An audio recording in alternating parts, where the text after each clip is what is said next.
สบายดีทุกคนมื้อนี้มาพ้อกับมาเปมบ้านนา SKS คือเก่าทุกคนมามื้อนี้จะได้เป็นส้มตำผักแก้มนี่เป็นผักคอดนะทุกคนนี่แล้วก็มีแหนม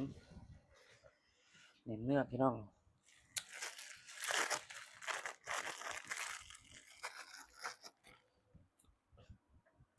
เบิ่งยุบคำใหญ่นี่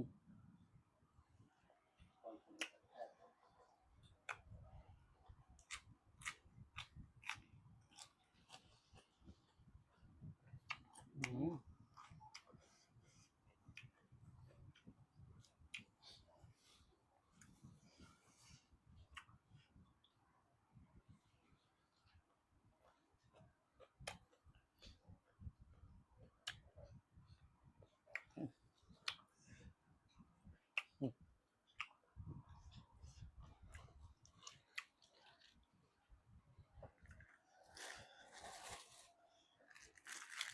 ซื้อแหนมเนื้อ2ห่อพี่น้องห่อละ15 บาท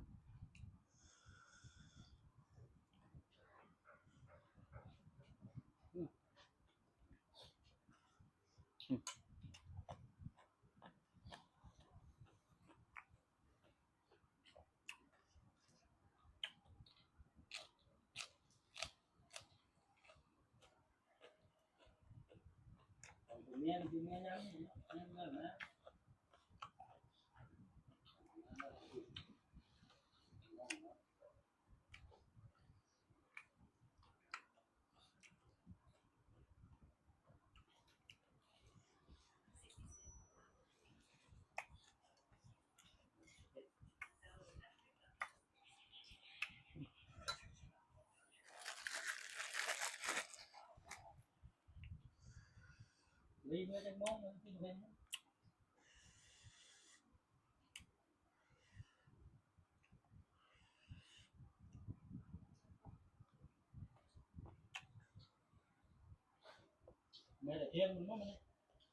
11 โมงครึ่ง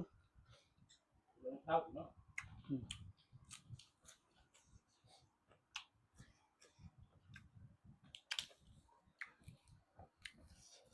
เมียโทรมาให้เบิ่งเฮ็ดงาน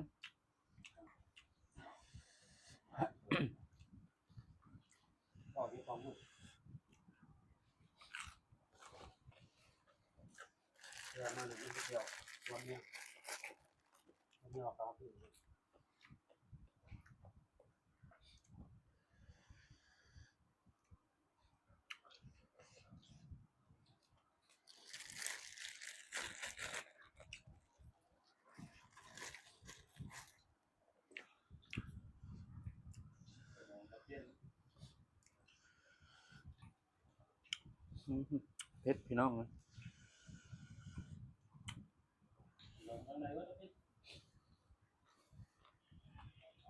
ถ่ายมันถ่ายมันไปเอาหน่องเนี่ยอือ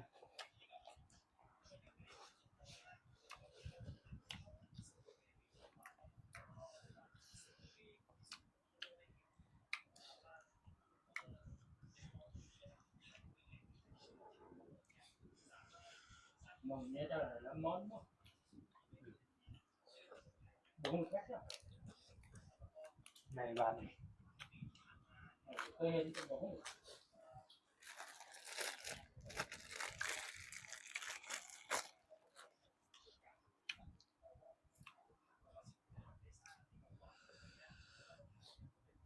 อือ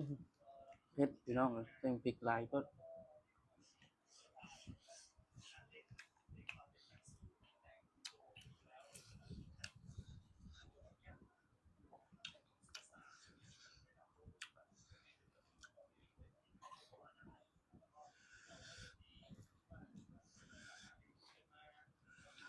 ใส่พริกแห้งตั้ง10 เม็ด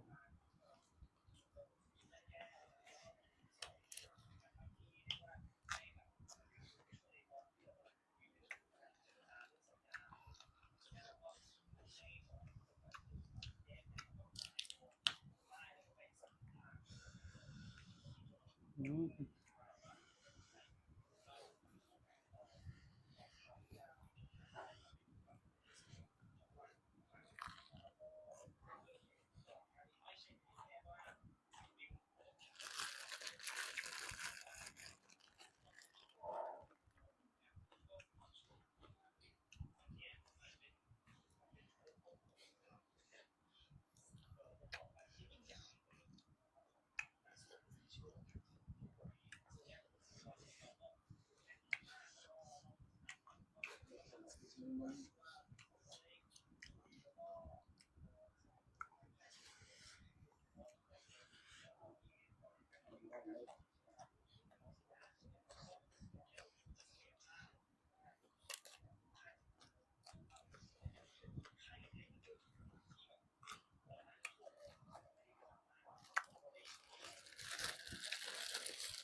มาดังในวันนี้รอบจองมาดังนี้นะ ฮะ มันมาดังในวันนี้รอบม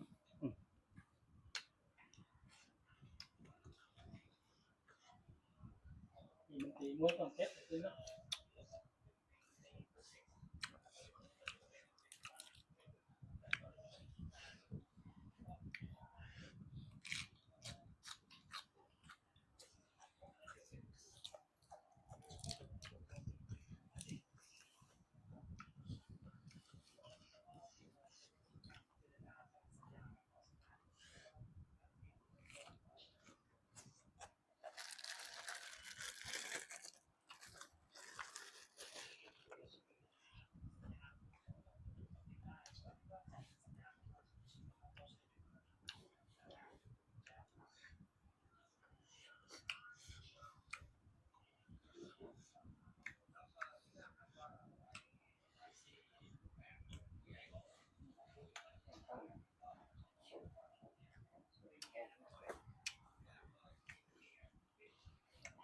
อืม